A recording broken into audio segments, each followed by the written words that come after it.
ಇನ್ನು ರಾಜ್ಯದ ಹಲವು ಕಡೆ ಮಳೆ ಆರ್ಭಟ ಜೋರಾಗಿದೆ. ಅದರಲ್ಲೂ ಕೂಡ ಮಂಗಳೂರಿನಲ್ಲೂ ಕೂಡ ಮಳೆ ಆರ್ಭಟ ಮುಂದುವರೆದಿದೆ.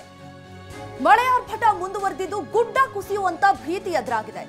ರಾಷ್ಟ್ರೀಯ ಹೆದ್ದಾರಿ 75ರಲ್ಲಿ ಅವೈಜ್ಞಾನಿಕ ಕಾಮಗಾರಿ ಹಿನ್ನೆಲೆ ಗುಡ್ಡ ಕುಸಿಯುವಂತ ಭೀತಿ ಎದುರಾಗಿದೆ. ಮಾಣಿಯ ಪೆರಮೊಗೆರು ಬಳಿ ಭೂಕುಸಿತದ ಆತಂಕ ಹೆಚ್ಚಾಗಿದೆ. ದಕ್ಷಿಣ ಕನ್ನಡ ಜಿಲ್ಲೆಯ ಬಂಟ್ವಾಳ ತಾಲೂಕಿನ ಮಾಣಿಯ ಪೆರಮೊಗೆರು ಇರುವಂತಹ ಈ ರಸ್ತೆಯಲ್ಲಿ ನೋಡ್ತಾ ಇದ್ದೀರಾ. ಇಲ್ಲಿ ಭೂಕುಸಿತ ಆಗುವಂತಹ ಭೀತಿಯಲ್ಲೇ ಜನ ಬದುಕ್ತಾ ಇದ್ದಾರೆ.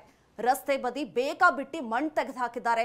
ಈ ರೀತಿ ನಿರ್ಲಕ್ಷ್ಯ ಮಾಡಿದ್ದು ಈಗ ಬೆಟ್ಟದ ಮೇಲೆ ಇರುವಂತಹ ಮನೆಗಳು ಕುಸಿಯುವಂತಹ ಆತಂಕದಲ್ಲಿ ಬದುಕ್ತಾ ಇದ್ದಾರೆ. ಈ ಬಗ್ಗೆ ನಮ್ಮ ಪ್ರತಿನಿಧಿ ಪೃಥ್ವಿ ಒಂದು ಪ್ರತ್ಯಕ್ಷ ವರದಿ ಕೊಟ್ಟಿದ್ದಾರೆ, ಬನ್ನಿ ನೋಡೋಣ.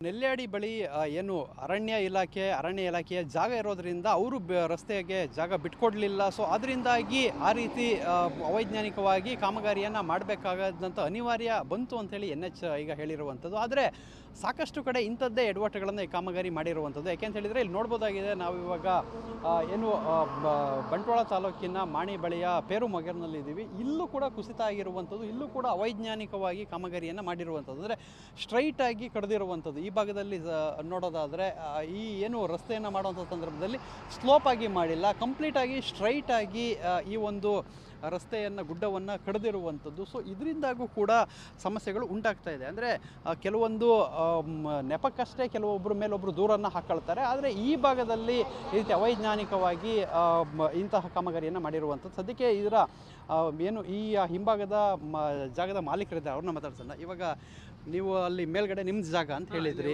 ಸೊ ಆ ಜಾಗದಲ್ಲಿ ನೀವು ಇದನ್ನೆಲ್ಲ ತೆಗೆಯುವಾಗ ನಿಮ್ಮನ್ನು ಸಂಪರ್ಕ ಮಾಡಿ ಜಾಸ್ತಿ ಜಾಗ ಕೇಳಲಿಲ್ವಾ? ಹೇಗೆ ಮಾಡಿದ್ದಾರೆ ಅವರು? ಮಾಡುವಾಗ ನಾನು ಪೇಪರಲ್ಲಿ ಕೊಟ್ಟಿದ್ದೇನೆ. ಪೇಪರಲ್ಲಿ ಕೊಡುವಾಗ ಪೇಪರಲ್ಲಿ ಬಂದಿದೆ. ಆವಾಗ ಹೇಳಿದರು ನಿಮ್ಮ ಅದು ಏನು ಪ್ರೂಫ್ ಇಲ್ಲ, ಅದಕ್ಕೆ ಏನು ಕೊಡಲಿಕ್ಕೆ ಆಗೋದಿಲ್ಲ ಅಂತ ಹೇಳಿದರು ಅವರು. ಅವ್ರು ಹೇಳೋದು ಅದು ನಿಮ್ಮ ಹೆಸರಿಗೆ ಇನ್ನೂ ಬಂದಿಲ್ಲ, ಅದು ಗೌರ್ಮೆಂಟ್ ಜಾಗ ಅಂತ ಹೇಳ್ತಾರೆ. ಅದಕ್ಕೆ 1 ಎಕರೆ ನಾವು ಅರ್ಜಿ ಕೊಟ್ಟಿದ್ದೇನೆ ನಾನು, ಅದೆಲ್ಲ ರೆಡಿಯಾಗಿ ಆಗ್ತುಂಟು ಈಗ ಫೈಲ್. ಈಗ ನೀವು ಅವ್ರು ಪರಿಹಾರ ಕೊಟ್ಟಿದ್ರೆ ಬಿಡಕ್ಕೆ ರೆಡಿ ಇದ್ದೀರಾ? ಪರಿಹಾರ ಯಾವುದು? ಪರಿಹಾರ ಮಣ್ಣು ತೆಗಿಬೇಕು ಅಂತ ಹೇಳ್ತೇನೆ ನಾನು.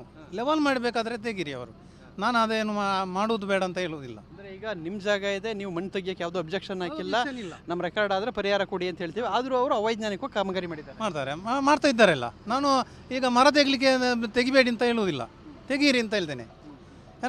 ಏನಾದರೂ ಗಾಡಿ ಮೇಲೆ ಬಿದ್ದರೆ ಅದು ಸಮಸ್ಯೆ ಅಲ್ವಾ, NH ಅಲ್ವಾ, ಅದಕ್ಕೆ ನಾವು ಹಾಗೆ ಮಾಡಿದ್ದು.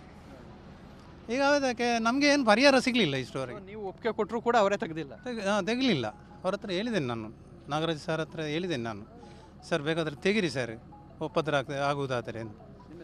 ನಮ್ಮ ಜನಾರ್ದನ್ ಕುಲಾಲ್. ಸೊ ಒಂದು ಕಡೆ ಇಲಾಖೆಗಳ ನಡುವೆ ಕಿತ್ತಾಟ, ಅಂದರೆ ಅರಣ್ಯ ಇಲಾಖೆಯವರು ಜಾಗ ಕೊಡಲಿಲ್ಲ, ಅದಕ್ಕೋಸ್ಕರ ತೆಗಿಲಿಲ್ಲ ಅಂತೇಳಿ. ಇನ್ನೊಂದು ಕಡೆ ಸ್ವಯಂ ಪ್ರೇರಿತವಾಗಿ ಜನರೇ ತೆಗೀರಿ ಅಂತ ಮುಂದೆ ಬಂದು ಕೂಡ ಅಂಥ ಕಡೆ ಕೂಡ ಪರಿಹಾರ ಕೊಡಬೇಕಾಗುತ್ತೆ ಅನ್ನೋ ಒಂದೇ ಒಂದು ದೃಷ್ಟಿಯಿಂದ ಅವರು ಹೆಚ್ಚಿಗೆ ಜಾಗವನ್ನು ತಗೊಳ್ಳದೆ ಕಡಿದಾಗಿ ಈ ರೀತಿ ಒಂದು ಅವೈಜ್ಞಾನಿಕ ಕಾಮಗಾರಿಯನ್ನು ಮಾಡಿರುವಂಥದ್ದು. ಇದರಿಂದಾಗಿ ಈ ಒಂದು ರಾಷ್ಟ್ರೀಯ ಹೆದ್ದಾರಿಯಲ್ಲಿ ಸಾಕಷ್ಟು ಸಮಸ್ಯೆಗಳು ಮುಂದುವರಿತಾನೆ ಇದೆ. ಕ್ಯಾಮರಾಮನ್ ವಿಲ್ಫ್ರೆಡ್ ಜೊತೆ ಪೃಥ್ವಿರಾಜ್ ಬೊಮ್ಮನಕೆರೆ, TV9 ಮಂಗಳೂರು.